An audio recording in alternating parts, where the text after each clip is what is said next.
kotika yo te kolo ata bapasi lutinga ebi okosaka te kolo yawe yoza fidele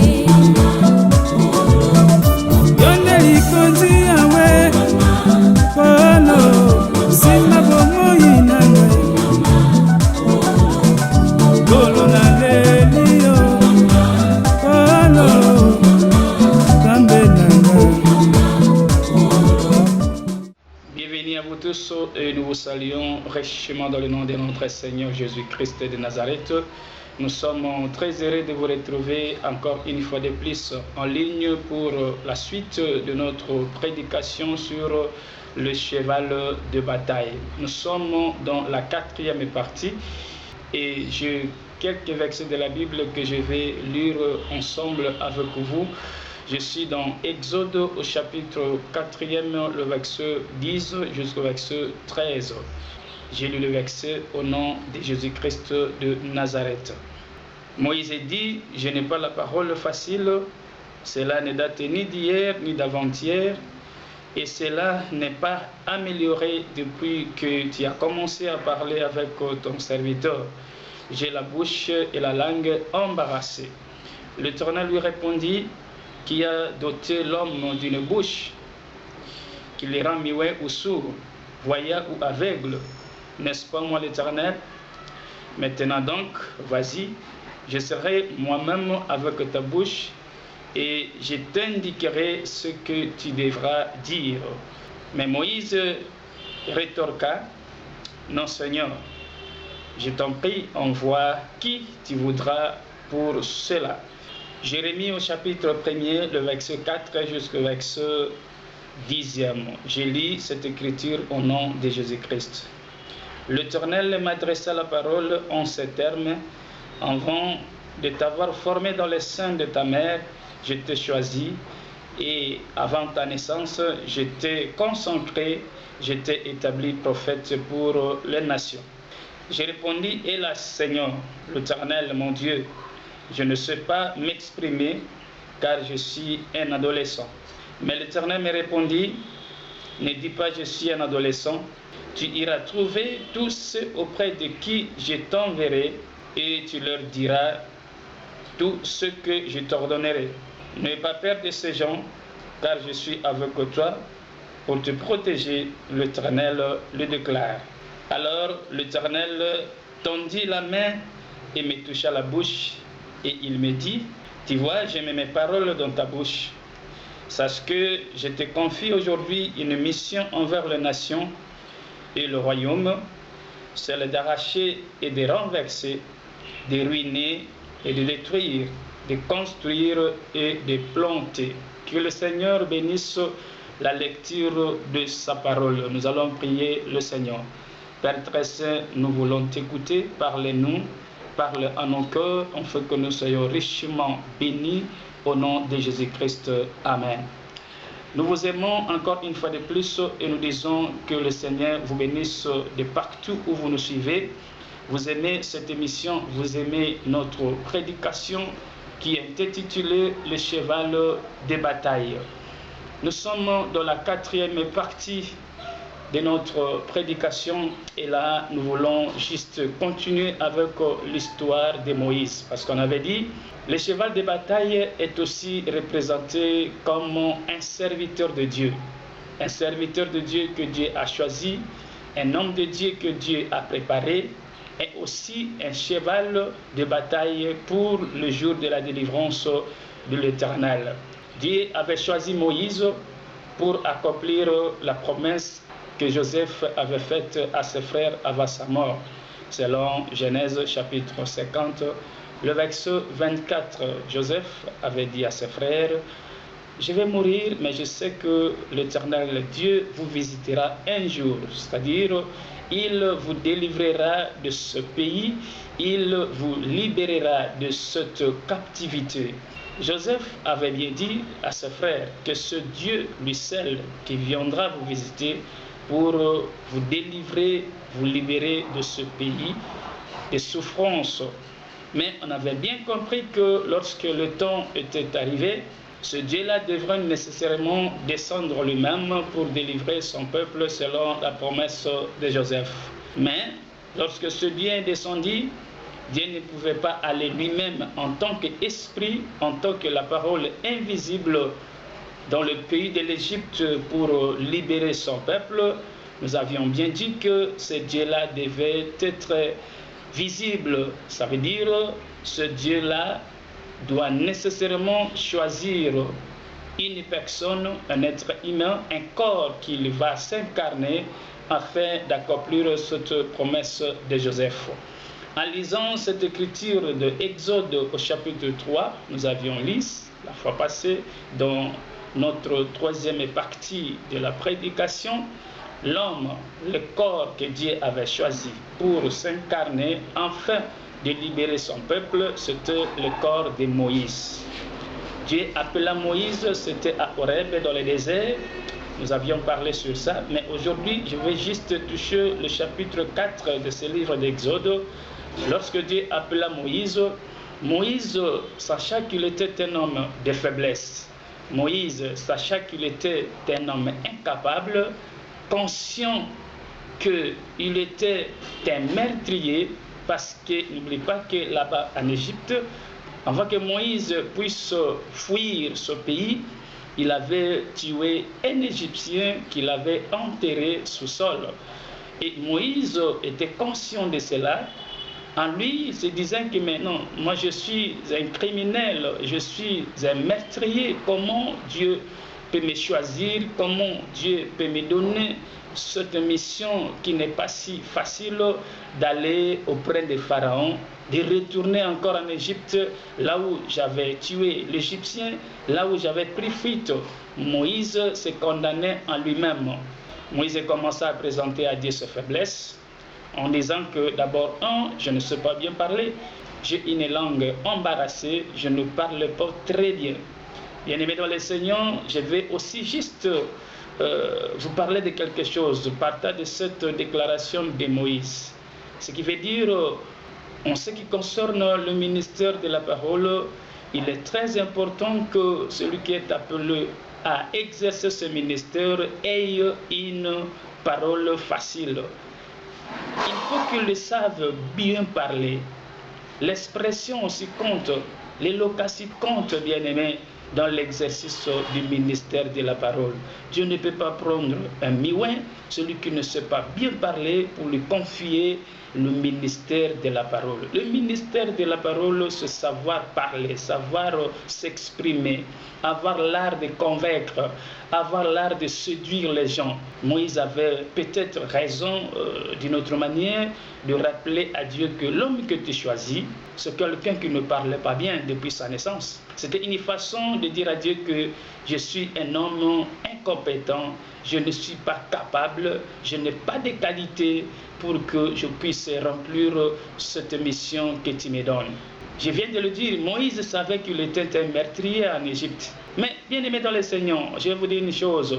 Lorsque Dieu appelle quelqu'un, lorsque Dieu choisit quelqu'un, la première des choses, Dieu lui-même rend cet homme capable.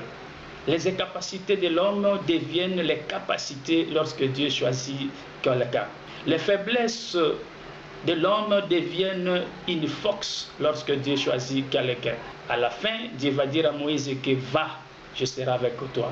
En ce qui concerne la bouche, c'est moi qui ai créé la bouche. Je te donnerai les capacités de parler. J'arrangerai tout. C'est là où j'aime Dieu.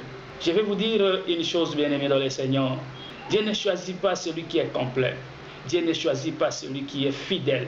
Dieu ne choisit pas celui qui est juste. Dieu ne choisit pas celui qui est saint et pur. Vous savez, Dieu, dans sa souveraineté, il fait grâce à qui il veut. Tu es aujourd'hui ministre de Dieu. Tu es aujourd'hui serviteur de Dieu. Tu es aujourd'hui servante de Dieu. Souviens-toi que Dieu ne t'avait pas choisi parce que tu étais saint. Dieu ne t'avait pas choisi parce que tu étais digne. Dieu ne t'avait pas choisi parce que tu avais des capacités et des bonnes qualités. Non. Dieu nous choisit par rapport à sa souveraineté. Dieu nous choisit par rapport à son amour. Dieu nous choisit par rapport à son plan sur nous. C'est pourquoi lorsque je lis même l'histoire de Marie, la mère de Jésus-Christ, lorsque l'ange est venu visiter cette dame pour lui annoncer que non, tu seras enceinte et tu enfanteras un sauveur, Marie avait dit à l'ange, comment cela arrivera-t-il? Parce que je ne suis pas mariée et d'ailleurs je suis vierge. Mais l'ange avait dit à Marie que non, sache que tu as d'abord trouvé grâce. J'aime le choix de Dieu dans son service. Dieu choisit par sa grâce. L'ange dit à Marie, tu as trouvé grâce aux yeux de l'Éternel. C'est là où je comprends que, bien aimé, Marie pouvait avoir ses faiblesses. Marie n'était pas sainte, Marie n'était pas juste, Marie avait ses faiblesses, mais elle avait trouvé grâce. C'est ça le choix de Dieu, c'est ça l'appel de Dieu.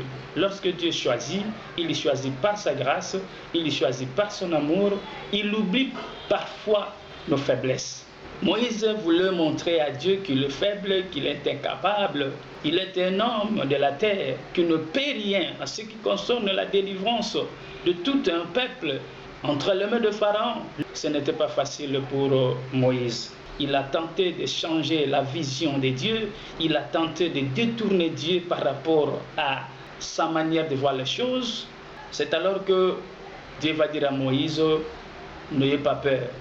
Je serai d'ailleurs moi-même avec toi. Tu n'iras pas seul. Parce que Joseph avait dit à ses frères que ce Dieu qui viendra vous visiter, Moïse ne savait pas. C'est alors que Dieu va rappeler à Moïse en disant, je serai moi-même avec toi. Je serai avec ta bouche. Tout ce que tu diras devant Pharaon, voire même devant les anciens d'Israël, tu ne seras pas seul, mais moi-même, je serai avec toi. Parce qu'il est question de moi-même de libérer sa peuple. Je dis encore une fois de plus au nom de Jésus-Christ, à tout celui qui est appelé par Dieu pour un service, pour une mission divine, sache que Dieu n'a jamais envoyé celui qu'il a choisi seul dans une mission. Il a été toujours avec celui-là. Dieu l'accompagne toujours. Enfin, qu'à la fin de toutes choses, qu'il y ait une réussite et non la défaite. C'est de la même manière avec Jérémie que Dieu appela pour lui confier une mission. Jérémie va tenter aussi de réclamer. Il va dire à Dieu, qui suis-je? C'est qu'un gamin. Je ne peux pas réaliser, je ne peux pas accomplir, je ne peux pas aller, je ne peux pas, parce que je suis encore petit, gamin, je suis qu'un adolescent, selon ma Bible du Semeur. Et Dieu va dire à Jérémie, non, ne me dis pas que tu es gamin, ne me dis pas que tu es incapable, ne me dis pas que tu n'as pas de qualité.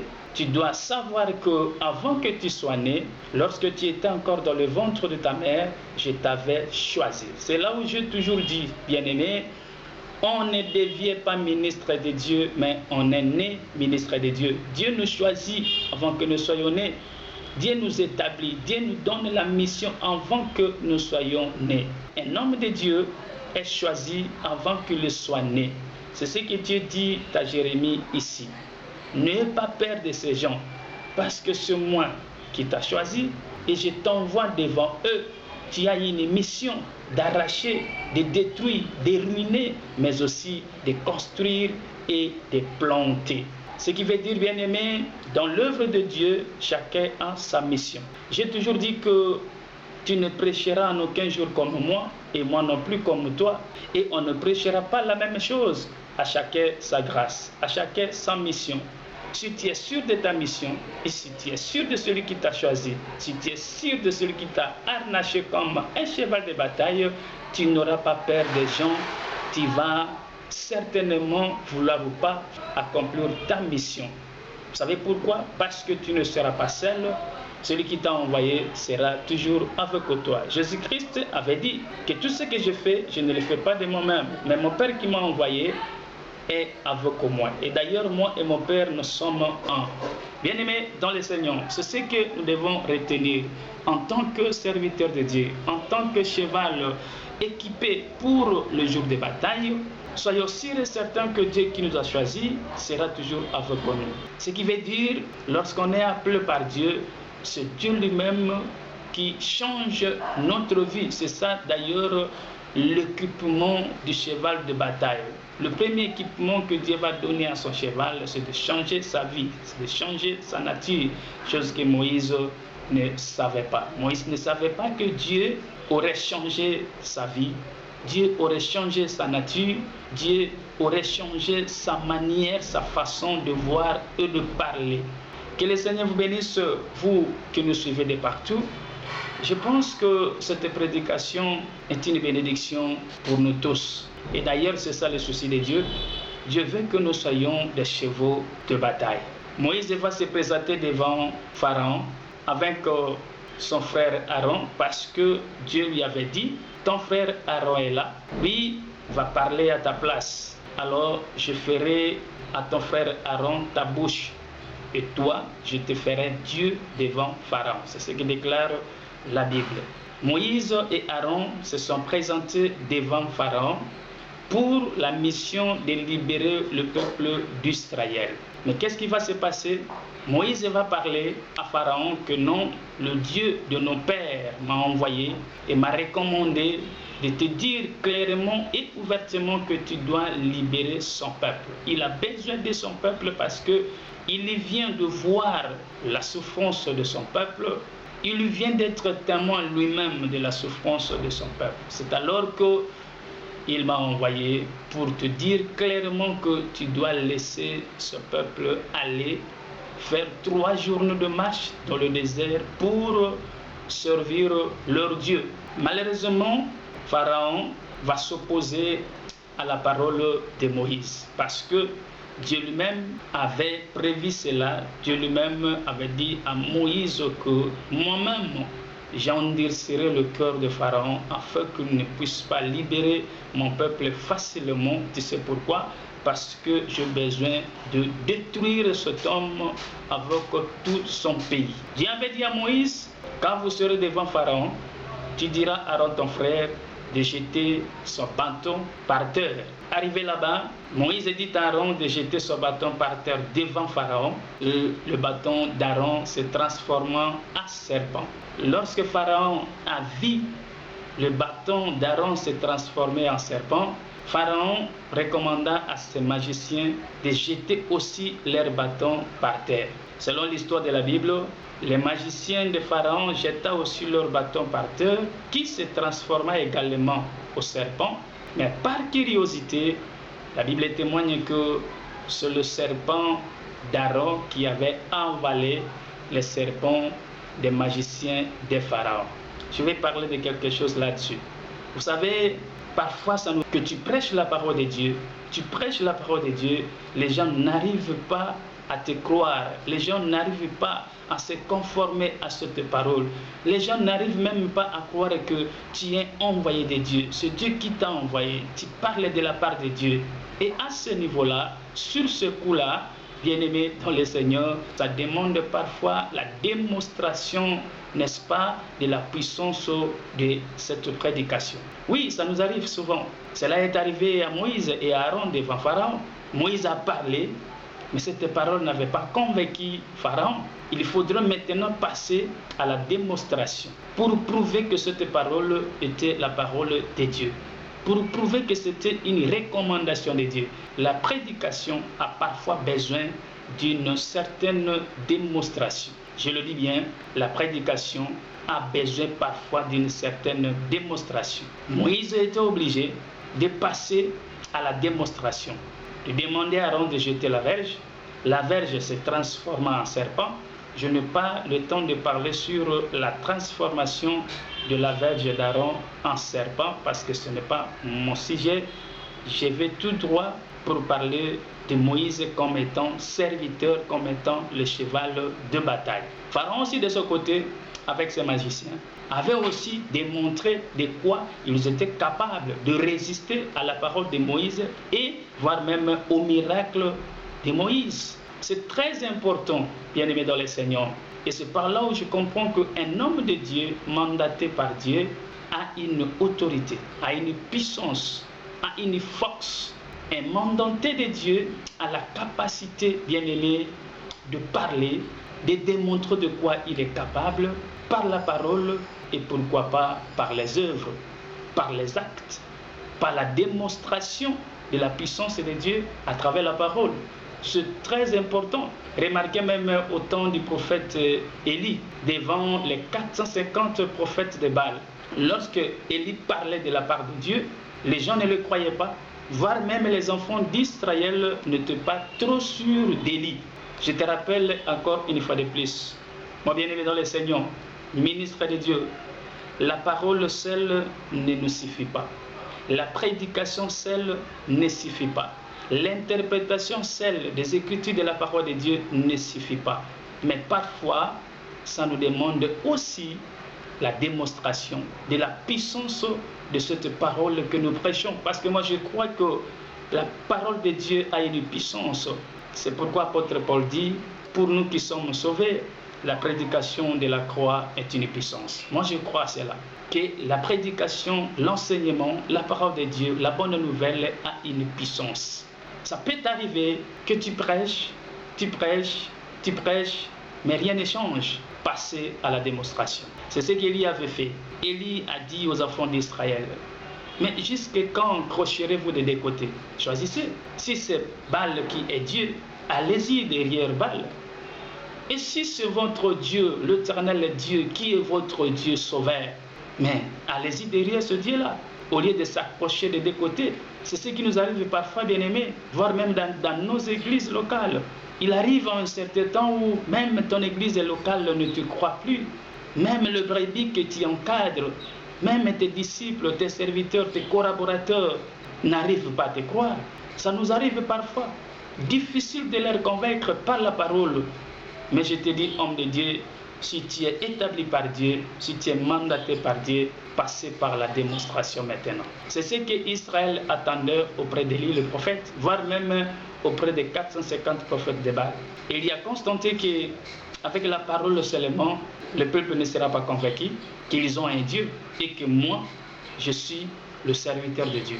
Élie va proposer qu'on passe maintenant à la démonstration. Parce que lorsque Élie a posé la question aux enfants d'Israël, choisissez au lieu de s'accrocher des deux côtés.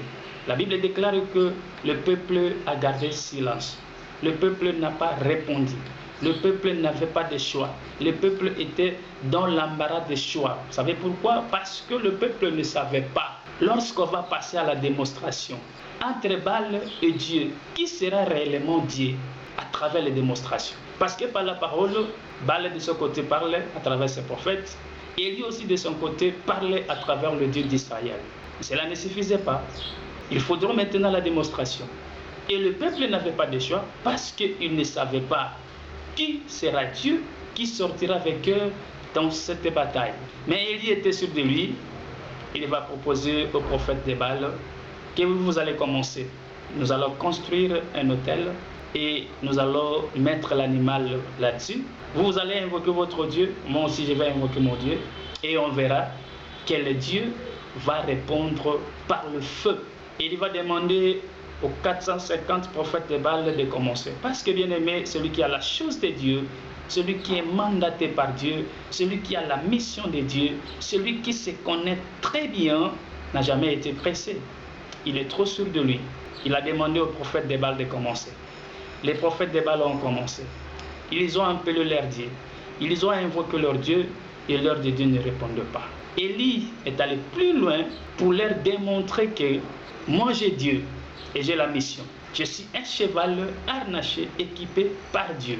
Essayez d'appeler encore votre Dieu là. Peut-être il dort. Essayez de réveiller votre Dieu. Peut-être il est en voyage. Insistez de l'appeler, insistez de l'évoquer. Que le Seigneur vous bénisse.